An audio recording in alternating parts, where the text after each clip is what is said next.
Start in the name of Allah, who is merciful and most beneficent.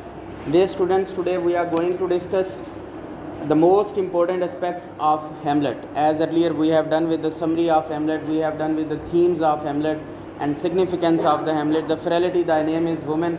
And today we are going to discuss the aspects of Hamlet, that how many aspects are there and how much they are relevant with your story, with your characters, with your plot, with your theme. So first of all is mysteriousness is there. So this is the first attribute of Hamlet. The evidence of this mysteriness is seen partly in the numerous explanations that have been offered by various commentators for Hamlet's delay, his madness, his treatment of Polynus or Ophelia of his mother. So mysteriousness, पुरस्रार जो चीज़ें हैं वो आपको हर character के अंदर नज़र आती हैं. कुछ उसने यहाँ पे मेंशन किए हैं. कहते हैं हैमलेट का जो डिले है वो भी बड़ा पुरस्रार है. सबसे पहले हैमलेट का किंग के साथ मिलना और किंग को मिलने के बाद उसका अपनी प्लानिंग करना. This is the first aspect of this novel, this play, कि वो किस तरह जब उसको चीज़ों का पता चल जाता है तो वो अपनी सारी की सारी जो है वो अपनी स्ट्रेटजी कह लें, आप उसको सीन कह लें, जो भी आप उसको समझें, उसने सारा का सारा एक नया ही डेकोरम बना दिया और हर कैरेक्टर का उस पर असर हुआ. जैसे कि मैंने आपको उस दिन भी बताया था, everyone is behind the Hamlet. So ऐसा ही हुआ कि पहला एस्पेक्ट जो था वो हैमलेट के डिले से शुरू हुआ और इसके बाद जो है दूसरा एस्पेक्ट जो शुरू होता है वो होता है हैमलेट की मैडनेस से. हैमलेट का डिले और हैमलेट की मैडनेस जो है दोनों ही इसके अंदर आते हैं. और फिर his treatment toward Polonius and Ophelia. Obviously Polonius and Ophelia was the lover and the Polonius was her father. So बेटी और बाप का जो ताल्लुक़ था दोनों का बड़ा अच्छा था और उससे सबसे ज़्यादा इफ़ेक्ट जो हुआ ओफिलिया और उसके बाप को हुआ. और जिस तरह वो लोग सर्च आउट करने की कोशिश कर रहे थे कि what's the thing there, what's the matter there, why Hamlet is being mad.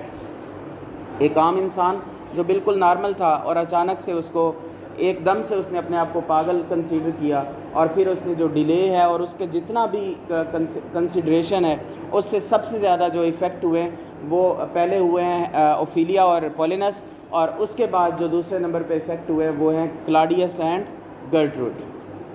सो इसी के साथ साथ चलता रहता है. अगले जनाब इसका सेकंड है opening scene. Yes, opening scene के अंदर अगर आप देखें बच्चे तो हमें यही चीज़ें नज़र आती हैं कि किस तरह एक नॉर्मल प्ले के अंदर जो है उन्होंने किसको ऐड किया है, घूस को ऐड किया है. और उस घूस के ऐड होने से बहुत सारे सवालात शुरू से ही जन्म लेते हैं कि जब तक उस घूस की मुलाकात हैमलेट से नहीं हो पाती तब तक सवालात का पलंदा जो है वो रहता है और वो जो एक गुत्थी है वो सुलझ नहीं पाती कि इसका क्या होगा. तो ओपनिंग सीन बजाते खुद एक बड़ा पुरस्रार है कि उसके अंदर भी बहुत सारे ऐसे एलिमेंट हैं, जैसे कि मैंने आपको बताया कि उसका आना और बहुत सारे मुलाजमीन से मिलना और फिर उसका हैमलेट से मिलना और हैमलेट की जो मुलाकात है और हैमलेट की मुलाकात के बाद हैमलेट का चुप कर जाना और हैमलेट का उसके ऊपर एक नई टेक्निक अप्लाई करना, जिसके ऊपर हम उस दिन थीम्स में भी बात कर रहे थे कि उसने क्या किया, फ़ौरन से रिएक्ट नहीं किया, उसने वेट किया, उसने डिले की तरफ गया,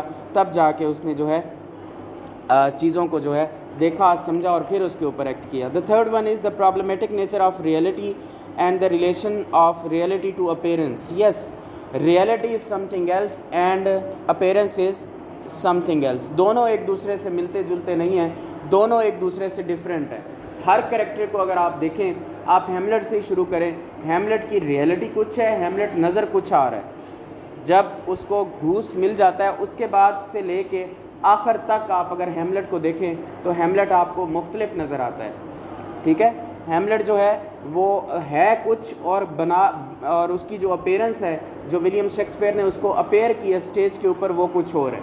ठीक है, एक्ट के अंदर वो कुछ और है, हकीकत के अंदर वो कुछ और है. उसके बाद अगर आप देखें क्लाडियस को देखें और गर्ट्रूड के दोनों के किरदार को देखें तो दोनों जो हैं वो छुपे रुस्तम हैं. एक तरफ तो वो क्या कर चुके हैं, कत्ल कर चुके हैं, और दूसरी तरफ वो हुकूमत पर क्या कर रहे हैं, कब्ज़ा करके बैठे हैं और फिर वो रूल भी कर रहे हैं, उस हुकूमत के ऊपर रूल भी कर रहे हैं. और इसी के साथ साथ आप देखें बाकी कैरेक्टर्स जिनका इसके साथ जो मेजर हैं, माइनर हैं, सब का कहीं ना कहीं पे ज़रूर ताल्लुक़ पाया जाता है. And this is the very beautiful aspect of William Shakespeare कि वो अपने कैरेक्टर्स को दिखाता कुछ है और उनको अपेयर कुछ कराता है, उनकी रियलिटी कुछ और होती है, जिसकी वजह से हमारे रीडर्स का क्या है, इंटरेस्ट बिल्ट अप रहता है और रीडर्स ज़्यादा से ज़्यादा उसके अंदर घुसे रहते हैं और उनको एक इंटरेस्टिंग पहलू आप समझ लेंगे उनको मिलता है, जिससे वो इसकी तरफ रहते हैं।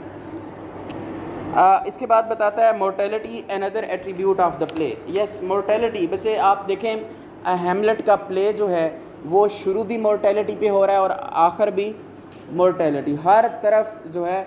जैसे कि उस दिन हमने जब इसके प्लॉट को डिस्कस किया था तो हमने बात की थी कि टी.एस. इलियट जो है वो कहते हैं this is the finest tragedy, but इसमें सिर्फ ये जो मोर्टेलिटी वाला इशू है ये अगर ना हो, इसको अगर निकाल दें तो बाकी ये क्या है, सबसे ज़्यादा अच्छा प्ले है। लेकिन मोर्टेलिटी के इशू को जो है उसने बड़ा अच्छे से प्रेजेंट किया और शेक्सपियर के आप जितने भी प्लेस देखेंगे ज़्यादातर में शेक्सपियर आखिर पर सबको क्या कर देता है, मार देता है। So this is the very wonderful aspect कि ना बांस रहेगा न बजेगी बांसुरी ना।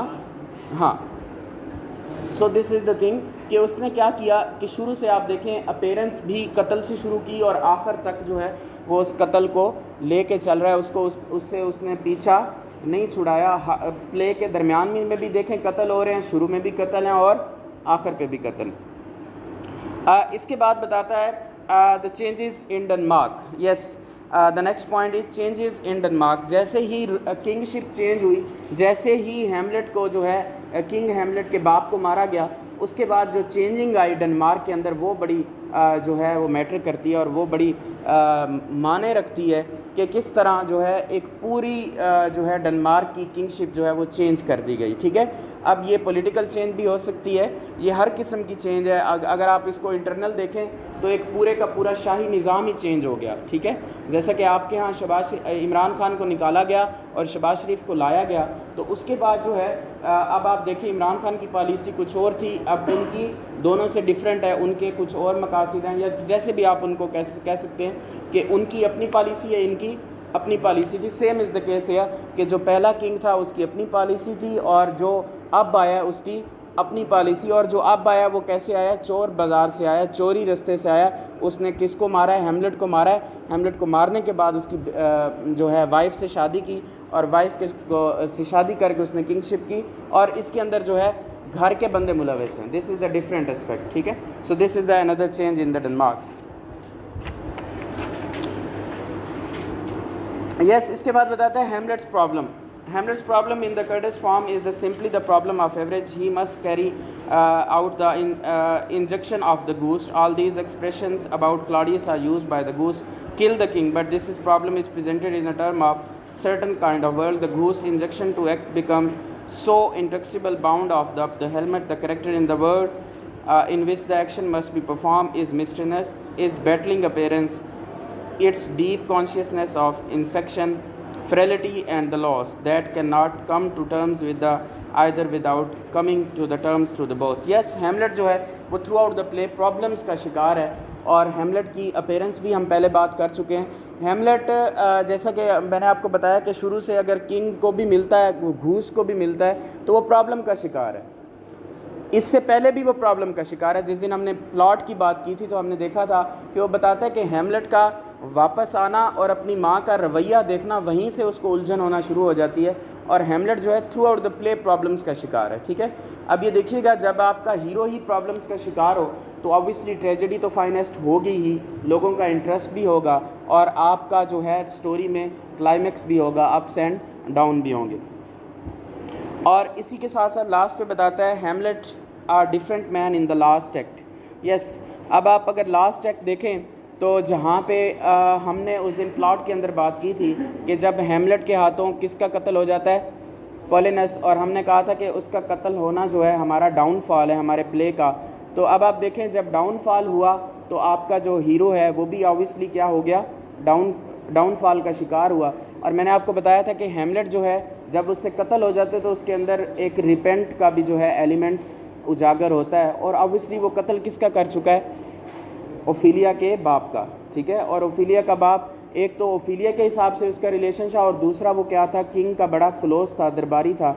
सो अब ये जो दो एलिमेंट थे, उसके बाद हैमलेट को अब जो है वो हैमलेट के अंदर जो पहले वाला चार्म था, पहले वाला जो स्पार्क था, वो अब बाकी नहीं रहा, इसलिए हमें लास्ट एक्ट में जो हैमलेट है वो मुख्तलिफ नज़र आता है। और जब वो ओफिलिया के फ्यूनरल पे आता है तब भी उसको जब उसका सामना लेयरटस से होता है, और उसके बाद वाले अगर आप सारे सीन देखें जहाँ पे वो उसका मुकाबला होता है और आखिर पर जब उसे पता चल जाता है कि ये तलवार जो है जंग आलूद है, तब उसका जीने वाला मकसद जो है वो क्या हो जाता है, ख़त्म हो जाता है। जब उसको पता चलता है कि पोलिनस का कत्ल हो गया उसके हाथों, तो वो मॉरली भी क्या हो जाए, डाउन हो जाता है। सो इस तरह जो है हैमलेट जो है हमें आखिरी एक्ट में बचे बहुत डिफरेंट नज़र आता है। और इसी के साथ साथ जो है हमारा आज का लेक्चर अपने इख्तिताम को पहुंचा। Thank you.